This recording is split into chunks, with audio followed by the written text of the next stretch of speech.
This is tutorial number 3 on oiling the gears to make the machinery of your sentences run smoothly and quietly. Proofread with your ears as well as your eyes, and edit your verbs so they agree in number with your subjects. Now, what we mean by subject-verb agreement is when the subject of a sentence is singular, the verb must be singular.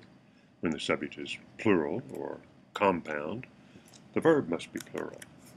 Now, over the years, I have noticed that the sentences that get this wrong, in other words, where there is disagreement between the subject and the verb, usually fall into a particular structural category. For instance, they'll have a singular subject followed by a prepositional phrase with a plural object, and many times the verb will be plural because the verb comes right after that prepositional phrase. Or they'll do it the other way. They'll have a plural or compound subject with a prepositional phrase, or more than one, between the subject and the verb with a singular object, and the writer will use a singular verb. And very often when you read these sentences aloud, sentences like this, you read them aloud and you can't really hear what's wrong with them, even if you're a native English speaker. I'll give you an actual example.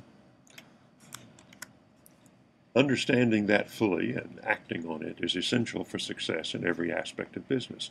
Now, even if you're a native English speaker, you probably thought that sounded just fine. And the reason was because the subject, and I've color-coded this, the subject in this case is compound, understanding, and acting. So that should take a plural verb. But the verb here in red, singular, because this prepositional phrase, on it, is inserted between the compound subject and the verb.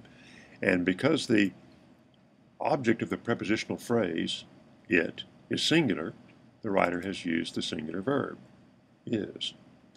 Now, for your sentences, to fix this, I recommend what you do is color code just the way I've done here. You can learn how to do that on your word processing package. And then just read aloud the colored words. Understanding and acting is. Well, that sounds wrong, and it is wrong.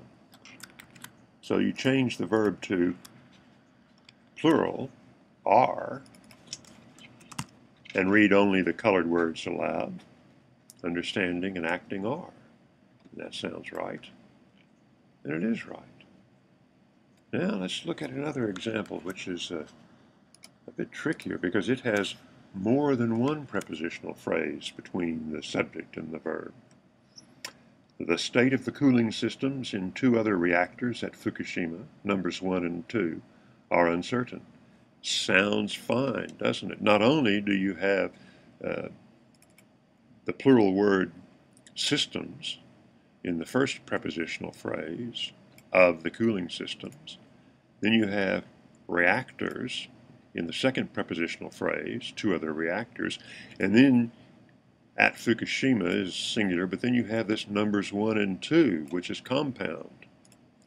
So this plural verb, are, and we'll color code that in red, seems absolutely correct.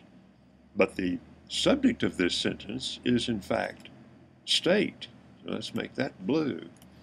So when we read only the colored words, state are, well, it sounds wrong.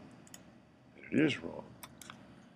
So when we change the verb to singular and read only the colored words, state is, it sounds right, and it is right. The state of the cooling systems in 2 other reactors at Fukushima, numbers 1 and 2, is uncertain.